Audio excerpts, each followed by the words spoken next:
नमस्कार, आप देख रहे हैं न्यूज 24। आपके साथ में हूं मानक गुप्ता। जबकि अगले साल का बजट संसद में पेश होने वाला है, इस बजट पर पूरे देश की बल्कि पूरी दुनिया की नजरें हैं, क्योंकि हिंदुस्तान ने जिस तरह का कंप्लीट लॉकडाउन लगाया था, सब कुछ बंद कर दिया था, वैसा लॉकडाउन दुनिया में कहीं नहीं लगा था। उसके बाद इकोनॉमी ने कैसा गोता खाया, सबने देखा। अब उम्मीद यही है कि यहां से इकोनॉमी की वी शेप रिकवरी होगी। इसीलिए बजट से ठीक पहले हम देश के अलग अलग सेक्टर्स के अलग अलग उद्योगपतियों से, एक्सपर्ट से बात कर रहे हैं और अपने इस बजट कॉन्क्लेव में आपको यह समझाने की कोशिश कर रहे हैं कि एक्सपर्ट्स क्या समझते हैं इकोनॉमी के बारे में, जो प्लेयर्स हैं इंडस्ट्री के, उनकी क्या उम्मीदें हैं, क्योंकि इनकी बातों से आपको अंदाजा हो जाएगा कि बजट से आपको क्या उम्मीदें लगानी चाहिए। तो इस सेशन में हम फोकस करने वाले हैं रियल एस्टेट पर, जी हां, प्रॉपर्टी पर। मेरे साथ बहुत ही खास मेहमान इस सेशन में जुड़ रहे हैं, जल्दी से परिचय करा देता हूं। मेरे साथ संजय अग्रवाल हैं, प्रेसिडेंट हैं PHDCCI and chairman and CEO Paramount communication limited. Manoj Gaur मेरे साथ हैं, chairman and managing director Gaurs group. Naveen Raheja, chairman and managing director Raheja developers. Praveen Jain मेरे साथ हैं, chairman and managing director of Tulip group. और अमित गुसाई हैं, chairman real estate and building technology committee. और साथ ही अमिताभ कुंडू हैं, जो कि रियल एस्टेट के साथ साथ पूरी इकोनॉमी पर बड़ी पैनी नजर रखते हैं। आप सभी का स्वागत है। संजय जी, आपसे ही शुरू कर रहा हूं। संजय जी, कहा यह जा रहा है कि 3-4 जबरदस्त मार जो पड़ी थी रियल एस्टेट ग्रुप पर, इकोनॉमी पर पड़ी थी, रियल एस्टेट पर ज्यादा पड़ी थी, अब वहां से रिकवरी शुरू हो चुकी है। इस रिकवरी को और तेज करने के लिए बजट में आप क्या उम्मीद कर रहे हैं, क्या चाहते हैं आप? देखिए, रियल एस्टेट एक ऐसा सेक्टर है जो सबसे बड़ा मल्टीप्लायर इफेक्ट देता है अपने रिजल्ट से। आज जितना हम रियल एस्टेट को बढ़ावा देंगे, उतनी हमारी एम्प्लॉयमेंट बढ़ेगी और दूसरा हमारा उतना ही पूरा लॉन्ग टर्म पूरे देश का इंफ्रास्ट्रक्चर बढ़ेगा। इन सब चीजों के लिए रियल एस्टेट सेक्टर की काफी कुछ दिक्कतें जो है उनको हल करने की तरफ हमें दिखता है कि सरकार की तरफ से कोशिशें तो हो रही है, लेकिन बहुत सारे एस्पेक्ट हैं जिनमें कि रियल एस्टेट सेक्टर को रिलीफ चाहिए। खास तौर से जो इंटरेस्ट रेट्स और सबवेंशन जो मिलती है जो होम बायर्स को, उसमें हम लोगों को वी नीड बेटर डील, हम लोगों को उसमें काफी रियायतें चाहिए। और उसके अलावा जो बिल्डर्स के लिए जो फंडिंग की जरूरत है, बैंक फंडिंग की जो जरूरत है, उसमें काफी अभी और एक ठोस कदम उठाए जाने की जरूरत है। ओके, ना बिल्कुल ठीक है, क्योंकि जो इकोनॉमिक सर्वे आया है उसके मुताबिक 2020-21 में हमारी इकोनॉमी, हमारी GDP कॉन्ट्रैक्ट करेगी बाय 7.7%। लेकिन जो प्रिडिक्शन है, अनुमान है, वो बड़ा अच्छा है। 2021-22 में 11% से ग्रो करेगी हमारी इकोनॉमी, ये इकोनॉमिक सर्वे कह रहा है। मनोज जी, 11% से अगर इकोनॉमी ग्रो कर रही है, रियल एस्टेट सेक्टर कैसे ग्रो करेगा आपके हिसाब से? आपका अंदाजा क्या है? देखिए, जैसे संजय जी ने कहा, मैं उस बात से बिल्कुल सहमत हूं कि real estate is the mother of industry. हम directly to more than 250 small industry, small और बिग इंडस्ट्रीज का जो मटेरियल है वो डायरेक्टली यूज करते हैं। आफ्टर एग्रीकल्चर सबसे ज्यादा एम्प्लॉयमेंट अगर किसी सेक्टर में है तो वो रियल एस्टेट सेक्टर में है। और अगर गवर्नमेंट केवल इस एक सेक्टर को अगर संभाल के रखती है तो उसकी जितनी भी अपनी फ्लैगशिप योजनाएं हैं या जो भी वो प्रोग्राम चलाना चाहती है, अनएम्प्लॉयमेंट से रिलेटेड है या स्किल डेवलपमेंट से रिलेटेड है, इंफ्रास्ट्रक्चर का इम्प्रूवमेंट है, हाउसिंग फॉर ऑल है, स्वच्छ भारत है, तो ये सब चीजें एक रियल एस्टेट सेक्टर से हम जो है कवर कर सकते हैं। अगर इस सेक्टर में ऑलरेडी हमने देखने को मिला कि बीच में कोरोना के बाद जो छोटे मिनी बजट जिसे कह रही है गवर्नमेंट, उसमें भी कई सारे जो है फंड्स क्रिएट किए गए, जिसमें कि इमरजेंसी क्रेडिट फंड जो लास्ट क्रिएट किया गया, वो भी एक बहुत अच्छा कदम था और उससे काफी प्रोजेक्टों को काफी राहत मिली। अगर इसी तरह के कुछ स्टेप्स हम अगर और उठाएं, जैसे आप एक छोटा सा एग्जांपल देना चाहूंगा, महाराष्ट्र में महाराष्ट्र स्टेट ने उस पूरे रियल एस्टेट सेक्टर जो कि बॉम्बे में बहुत ज्यादा इफेक्टेड था, पूरे महाराष्ट्र में स्टैम्प ड्यूटी को कम किया, 2% पे लेके आए और डेवलपमेंट चार्ज को 50% किया, तो उससे ओवरऑल पूरा का पूरा सेक्टर वहां पर जो है उकर के आया, और केवल not only real estate but other industries को भी काफी बूस्ट अप मिला। तो इसी तरह से अगर कुछ पॉइंट्स, इंडस्ट्रियल स्टेटस है, जीएसटी इनपुट क्रेडिट है, या जो लोग होम लोन लेते हैं उनके लिए इंटरेस्ट जो पे करते हैं उसको जो है उसकी लिमिट अगर बढ़ाई जाती है, और जो एक अफोर्डेबल फंड जो क्रिएट किया जाता है जो प्रोजेक्ट जो ऑलरेडी अटके हुए हैं उनको पूरा करने के लिए और नए प्रोजेक्टों के लिए, तो आई थिंक दिस, अगर ये छोटे स्टेप अगर लिए जाते हैं तो एक रियल एस्टेट इंडस्ट्री अगर आगे आती है तो बाकी सारी इकोनॉमी को भी ग्रोथ जो है मिल सकता है, और 5 ट्रिलियन इकोनॉमी का जो एक टारगेट है वो स्टिल अचीवेबल है। अगर कुछ जो है उसका इन सब चीजों का ध्यान रखा जाए। Okay, all right. मैं यही बात संजय जी आपसे भी पूछना चाह रहा था, उसके बाद जा रहा हूं बाकी मेहमानों के पास। आपका एक्सपीरियंस संजय जी क्या कह रहा है? क्या हम लोग प्री कोविड लेवल पर सेल्स के मामले में पहुंच गए हैं? लोगों का भरोसा रियल एस्टेट में लौट रहा है क्या? पहले भी कहा, एक सबसे इम्पोर्टेंट मल्टीप्लायर है इकोनॉमी के लिए, इकोनॉमिक इंडिकेटर बेस्ट है, और सबसे बड़ी बात ये, जैसे मनोज जी ने भी बोला, एम्प्लॉयमेंट का बहुत बड़ा प्रोवाइडर है, और इसका एक बहुत बड़ा योगदान रहेगा हमारी इकोनॉमी की जो वी शेप रिकवरी की हम बात करते हैं। ये बात बिल्कुल सही है कि प्री कोविड लेवल पर ये सबसे पहले पहुंचने वाले सेक्टर्स में है। और खासतौर से टीयर 2, टीयर 3 सिटीज में या सेमी अर्बन में जो एरियाज हैं उन सब में रियल एस्टेट की इतनी बढ़िया डिमांड आई है, और इतनी जो है लोगों ने अपनी तरफ से अपने घरों को खरीदना चाहा है, और उसकी डिमांड जो दिखी है उसकी वजह से जो रिकवरी आई है वो एक सबसे बड़ा इंडिकेटर है। ये स्ट्रेंथ है हमारी इकोनॉमी की, और इसको हम जितना बढ़ावा देंगे और जितनी तरह से हम टैक्सों में छूट देंगे घर खरीदने वालों को, उस पर ब्याज देने वालों को, या फिर जो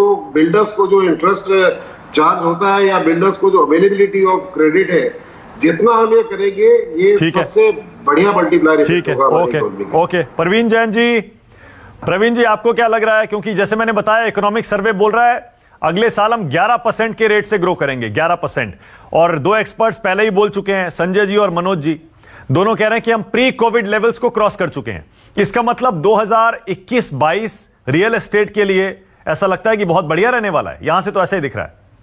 जी बिल्कुल ठीक कह रहे हैं आप मानक, कि जैसे संजय जी ने बताया, मनोज जी ने बताया, ये बात बिल्कुल ठीक है कि सबसे बड़ी एम्प्लॉयमेंट जनरेशन इंडस्ट्री है आफ्टर एग्रीकल्चर ये, और अगर जीडीपी 11% होती है तो उसमें बहुत बड़ा योगदान रहेगा रियल एस्टेट का भी, उसको जीडीपी को 11% लेके आने के लिए, और अगर 11% आती है तो चीजें ज्यादा बेहतर इंप्रूव होंगी।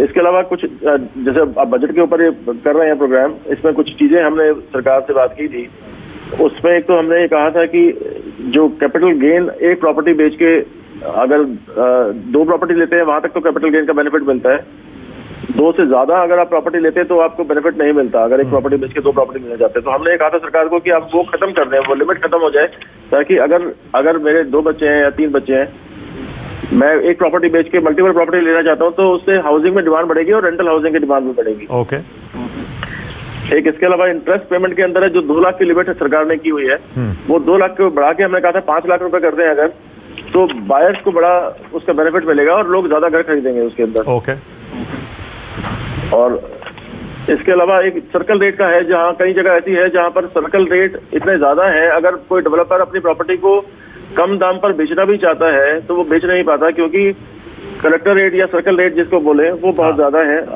मार्केट से। अगर उसको अभी 10% तक इनकम टैक्स डिपार्टमेंट कहता है कि 10% अगर प्लस माइनस है तो आप उस पर बेच सकते हैं, उससे ज्यादा कम पे नहीं बेच सकते। अगर मान लीजिए किसी एरिया का सर्कल रेट 5,000 रुपए स्क्वायर फीट का है, तो मैं अगर 4500 से बेचना चाहूँ बेच सकता हूँ, 4500 से नहीं नीचे नहीं बेच पाऊंगा।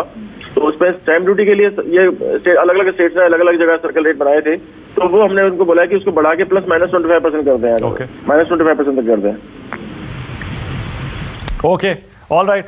एक चीज और बता दीजिए, फिर उसके बाद मैं आगे जा रहा हूं अमित गोसाई के पास भी। क्या ये सही टाइम है खरीदने का? आई मीन जो लोग खरीदने के अपने प्लान्स को टालते आ रहे हैं लगातार मुश्किलों की वजह से, क्योंकि कभी कोविड, उससे पहले आपको पता ही है रेरा, फिर जीएसटी, उससे पहले डीमोनेटाइजेशन, क्या खरीदने का टाइम आ गया? क्योंकि हम 1-1.5 साल से यही सुन रहे हैं, 2 साल से यही टाइम है खरीदने का, यही टाइम है। खरीद लीजिए, बढ़ जाएगा प्रॉपर्टी का रेट, बढ़ा नहीं है, कुछ ज्यादा हुआ नहीं है। मानक जी ऐसा है कि आप ये देखें कि 2012-13 के बाद से अगर प्रॉपर्टी के अंदर कोई जो 2012 के दाम थे आज उससे कम दाम पर प्रॉपर्टी अवेलेबल है। अगर इन्फ्लेशन का रेट देखें तो 5% पर एनम के हिसाब से इन्फ्लेशन रेट है। 8 साल के अंदर 40% महंगाई बढ़ चुकी है, चाहे वो कंस्ट्रक्शन की बात करें और लैंड तो या लेबर कॉस्ट है, सब चीजें। तो आज पिछले कोविड से पहले लोगों को ये समझ नहीं आता था कि आज मैं घर के किराए के घर में रहूं। कोविड ने लोगों को समझा दिया कि अपना घर होना बहुत जरूरी है। जो लोग रियल एस्टेट सेक्टर के बड़े बड़े बिजनेसमैन हैं या उससे जुड़े हुए हैं वो तो कहेंगे ही, वो तो हर बार यही कहेंगे कि भाई यही खरीदने का टाइम है, आप खरीद लीजिए, आप खरीद लीजिए, आप खरीद लीजिए। लेकिन अब देखिए स्टॉक मार्केट भी, अमित गुसाई आपके पास आ रहा हूं, स्टॉक मार्केट भी देख लीजिए 50,000 पार कर रहा है। जब इकोनॉमी में हम देख रहे थे कि डिप था, लगातार नीचे जा रही थी, गोता खा रही थी, आपको भी पता होगा, और लॉकडाउन था तब भी, उसके बाद भी देखिए सिर्फ स्टॉक मार्केट ही है जो लगातार ऊपर जा रहा था। ऐसे में लोगों का भरोसा प्रॉपर्टी में, अमित गोसाई, कैसे जगेगा? देखिए मानस जी, पहली बात तो ये है कि प्री कोविड भी हमारा कोई रियल एस्टेट बहुत अच्छा नहीं चल रहा था। वी हैड प्रॉब्लम्स, क्योंकि जैसे आप बोल रहे हैं कई पॉलिसी चेंजेस आए, रेरा आया, डिमोनेटाइजेशन हुआ, उसमें रियल एस्टेट में बहुत फर्क पड़ा, तो कोई बहुत अच्छा नहीं चल रहा था उस टाइम पे। लेकिन जो पॉलिसी चेंजेस अब जो देखने को मिल रहा था, पॉलिसी चेंजेस से सब यूज्ड टू हो गए थे। लिक्विडिटी में प्रॉब्लम थी, लेकिन वहां पे भी थोड़ा इंप्रूवमेंट हो रहा था, तो फिर कोविड ने हिट किया। -7% इकोनॉमी आपने जैसे बताया डाउन हुई हमारी, जो बहुत बड़ी चीज नहीं है क्योंकि ग्लोबली काफी प्रॉब्लम्स हुई। लेकिन +11% करने के लिए रियल एस्टेट की बहुत जरूरत है, क्योंकि अगर आप देखेंगे पूरे प्रोसेस में कंस्ट्रक्शन रियल एस्टेट जैसे बताया कि सेकंड लार्जेस्ट एम्प्लॉयर है। इसमें कई और अनऑर्गेनाइज सेक्टर में कई एम्प्लॉयमेंट जो हमने जनरेट की थी, वो कई लोग अपने गांव चले गए। काफी वर्कर्स थे जो काम करते हैं, उनको क्योंकि काम नहीं था तो चले गए, उनको वापस अब वो वापस आए हैं। लेकिन अब अगर हमें 11% ग्रो करना है तो बहुत ही जरूरी है कि रियल एस्टेट एकदम टेक ऑफ करे। इसलिए या तो फर्स्ट होम लोन बायर्स के लिए या 2 लाख का जो इंटरेस्ट है जैसे पहले बता रहे थे, उसको अगर 5 लाख करें या सर्कल रेट में एडजस्टमेंट करें। जो कमियां थी 2 या 3 साल पहले, उसको गवर्नमेंट को ठीक करना चाहिए, जो इस बजट में शायद वो करेंगे। थोड़े इंसेंटिव्स लाएंगे लोगों के लिए ताकि वो घरों में खरीदें। अभी क्या है, पेंट अप डिमांड है, तो हम देख रहे हैं थोड़ा रियल एस्टेट में लोग जा रहे हैं। स्टॉक मार्केट में इसलिए जा रहे थे क्योंकि रियल एस्टेट बिल्कुल डाउन था। बैंक्स के पास पैसे थे, तो स्टॉक मार्केट हमारा बढ़ रहा था, जो एक ही एक्चुअली बहुत अच्छा था इंडिया के लिए। लेकिन अब स्टॉक मार्केट हमेशा ऊपर नहीं जा सकते, रियल एस्टेट को बढ़ना है। Housing for all flagship project है गवर्नमेंट का, उसको टेक ऑफ करने के लिए कुछ इंसेंटिव्स देना पड़ेगा, जहां पे वो हाउसिंग फॉर ऑल भी स्टार्ट हो और लोग घर खरीदें। ओके, जाहिर है, बड़ा सिंपल है अमिताभ जी, क्योंकि पहले थोड़ी बेसिक बात मैं आपसे सुनना चाह रहा हूं। बड़ी इंटरेस्टिंग डिबेट रहती है ना अक्सर ये कि भाई स्टॉक मार्केट में इन्वेस्ट करें या रियल एस्टेट में करें। हमने देखा, हालांकि हमारे 2-3 जो प्लेयर्स हैं इंडस्ट्री के, वो ये कह रहे हैं कि लोगों को कोविड में समझ में आ गया घर कितना जरूरी है, इसीलिए पेंट अप डिमांड है, वो खरीदना चाहते हैं, लेकिन खरीद नहीं रहे थे, वो स्टॉक में इन्वेस्ट कर रहे थे। इसीलिए स्टॉक मार्केट देखिए कहां जा रहा है, और घर खरीदने की लाइन लोगों की अभी तक लगी नहीं है। क्यों, ऐसा क्यों हो रहा है? मानक जी, एक बात तो ये कहना चाहूँगा कि स्टॉक मार्केट जो बढ़ रहा है, इसका एक कारण ये है कि फॉरेन इन्वेस्टमेंट काफ़ी हो रहा है, वो स्टॉक में लग रहा है, क्योंकि वर्ल्ड सिचुएशन, इकोनॉमी इसी तरह हमसे भी खराब है। इसकी वजह से जो रुपये का वैल्यू बढ़ रहा है और रिजर्व बैंक को शायद कंट्रोल करना पड़ेगा, अदरवाइज हमारा एक्सपोर्ट जो है वो सफ़र करेगा। दूसरी बात आपने जो बताया कि एक वी शेप रिकवरी होने वाली है, ये मुझे लगता है अभी हम लोग वी के बॉटम पर हैं। इसका मतलब यह है जो गिर रही थी वो रुक गया, लेकिन जो चढ़ाव शुरू होगा वो अप्रैल के बाद से शुरू होगा। जो 11% आपने बताया बहुत ज्यादा लगता है, लेकिन अगर आप देखें 7% ऑलरेडी नीचे आ चुके हैं, 8% नीचे 23% गए थे, वहां से 7%। लेकिन नहीं, अगर आप 11% की ग्रोथ रेट को कैलकुलेट करेंगे ना, तो आप -7% जो जा चुका है उसको रिकवर करेंगे और उससे 4% और होगा। तो मुझे लगता है ये इम्पॉसिबल नहीं है, और नॉमिनल शायद 15% भी हो जाए क्योंकि इन्फ्लेशन भी रहेगा। लेकिन ये बात आपने सही कही कि रियल एस्टेट का कंट्रीब्यूशन इस वी शेप रिकवरी में बहुत महत्वपूर्ण रहेगा, क्योंकि अगर आप पहला और दूसरा क्वार्टर देखें तो रियल एस्टेट सेक्टर सफ़र किया, क्योंकि लेबर नहीं थे, लेबर माइग्रेट कर गए, लोग अपने घर को एक्सटेंड भी नहीं कर पा रहे थे। लेकिन तीसरे क्वार्टर में आप देख रहे हैं कि रियल एस्टेट का ग्रोथ रेट और इकोनॉमी का ग्रोथ रेट बराबर है। चौथे क्वार्टर में आप देख रहे हैं कि रियल एस्टेट का ग्रोथ रेट हायर है। इसका मतलब यह है Correct. कि रियल एस्टेट, ये बात सही कही, संजय जी ने भी कही, बाकी हमारे जो इंडस्ट्री के स्टॉलवर्ट हैं उन्होंने बताया कि हमारी समस्याओं को कैसे हम हल कर सकते हैं, वो तो सही है। लेकिन ये बात सही है कि एक फैमिली एंड हाउसिंग का एक सेंट्रल रोल रहा है कोविड के पीरियड में। लोग अपने घरों में रहे, डोमेस्टिक हेल्प नहीं आता तो लोगों ने इन्वेस्ट किया गैजेट्स में, हाउसिंग में। तो निश्चित रूप से एक family and housing has been the centre of social existence during this period. तो अब जबकि इकोनॉमिक सर्वे आ चुका है, बजट आने वाला है, मैं रियल एस्टेट सेक्टर के लिए आपकी क्या उम्मीदें हैं इस बजट से? देखिए, किसी भी सेक्टर को पहले चिंता रहती है डिमांड की। पेंडेमिक में सेंटिमेंट्स, इनसिक्योरिटी काफी बढ़ गई थी, जो कि अभी रिकवरी हुई है, लेकिन पूरी तरीके से रिकवरी नहीं हुई है। दूसरा हिस्सा होता है कि अगर डिमांड को स्टिमुलेट करें, डिमांड स्टिमुलेट होती है, लो इन्फ्लेशन, लो बैंक इंटरेस्ट, इंसेंटिव, लो स्टैम्प ड्यूटी रजिस्ट्रेशन, लो टैक्सेस। अगर आप जीएसटी कम करते हैं, अगर आप जो बिल्डिंग कंस्ट्रक्शन मटेरियल्स हैं उस पे जीएसटी कम करते हैं, अगर आप टैक्स बेनिफिट्स देते हैं, not only to affordable low cost but also mid income, जो कि अभी तक काफी हद तक इग्नोर हुआ है।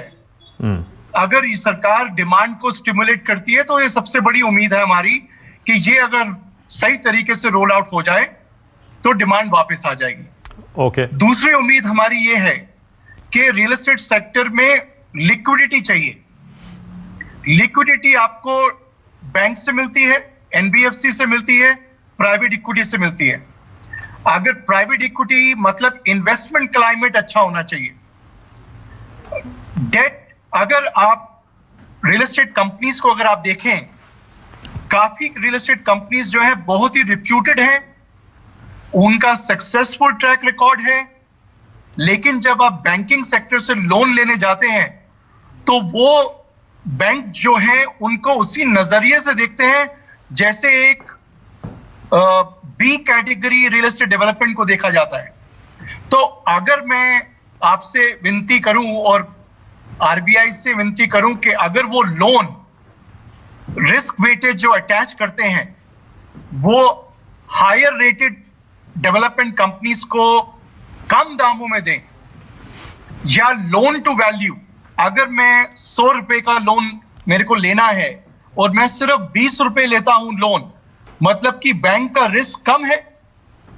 तो अगर ये दो पैरामीटर पे अगर लिक्विडिटी मेरे को कम दाम पे मिलती है तो मेरे प्रोजेक्ट जो है वायबल होंगे और मैं आगे ग्राहकों को सस्ते दामों में बेच पाऊंगा, और उसकी वजह से डिमांड और जो अनसोल्ड इन्वेंट्री है, जो 25 से 30 महीने की इन्वेंट्री आज भी अवेलेबल है, वो कम हो जाएगी। उसका मतलब ये होगा कि जो बैंकों के और एनबीएफसी के लोन फंसे हुए हैं वो रीपे हो जाएंगे। ओके, बहुत शुक्रिया आप सबका, संजय जी आपका, Manoj ji, Parveen, Amit, thank you so much. Thank you Amitabh ji. Thank you. छोटा सा ब्रेक लेंगे, लेकिन बजट कॉन्क्लेव जारी रहेगा।